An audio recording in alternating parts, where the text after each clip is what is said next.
তওবা করার মতন তওবা করেন, আমার আল্লাহ আপনারে মাফ করে দেবে। আমার কেমন আল্লাহ, দয়ার আল্লাহ, কেমন রহমানুর রহিম।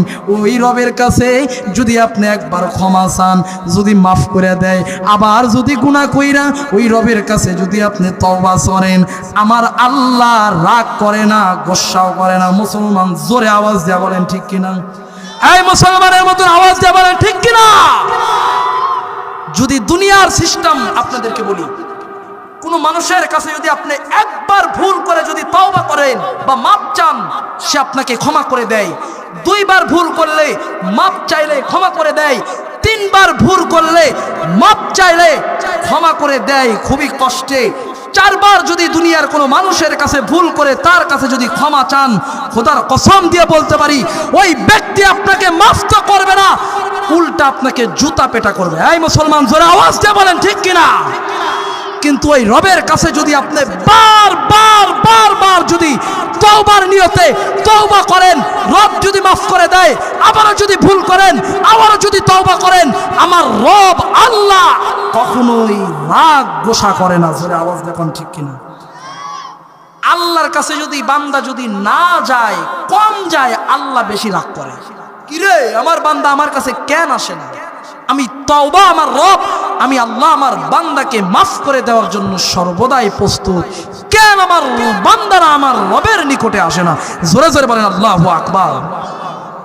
বলেন দুনিয়ার কোন বাদশা আপনাকে বারবার ডাকবে যে আসো আমার দিকে? কোন নেতা আপনাকে ডাকবে আসো? কিন্তু দুনিয়ার বাদশা, তামাম পৃথিবীর বাদশা, কুল কায়নাতের মালিক যে আল্লাহ পাক বারবার আপনাদেরকে ডাকে। আর বান্দারা যদি ওই রবের কাছে যদি মাফ না চায়, রব রাগ করে। আল্লাহ প্রথম আসমানে এসে বারবার ডাকতে থাকে, কোন বান্দা আসো, আসো আমার দিকে, যাও আমার কাছে রব, আমি রব ক্ষমা করে দেওয়ার জন্য প্রস্তুত। জোরে জোরে আল্লাহু আকবার জোরে বলেন। সেই রবকে আজও আপনারা চিনলাম না। কবে চিনবো? এক পাও কবরে চলে গেছে, মৃত্যুর পরে সেই রবকে চিনলে কোনো কাজ হবে? মুসলমান জোরে আওয়াজ দিয়ে বলেন। নাকি হায়াতে জিন্দেগি থাকার পর ওই রবকে চিনতে হবে? এজন্য ভাইরা আমার, তওবা করতে হবে সেই রবের কাছে। গুনাহ তো জীবনভর অনেক করলাম, 70-60 বছর হয়ে গেল, নাফরমান কম করলাম না, মানুষের বিরোধিতা কম করলাম না, ওই আল্লাহর সাথে নাফরমানি কম করলাম না, মুহাম্মদুর রাসূলুল্লাহকে কম গালি দিলাম না, ওলামায়ে কেরামকে কম গালি দিলাম না, ওলামায়ে কেরামকে কম ব্যঙ্গ করলাম না, নবীর ওয়ারিসদেরকে কম গাল পারলাম না, নবীর ওলামায়ে কেরামদেরকে কম কষ্ট দিলাম না। এই মাপ চায়া দুনিয়া থেকে বিদায় হতে হবে।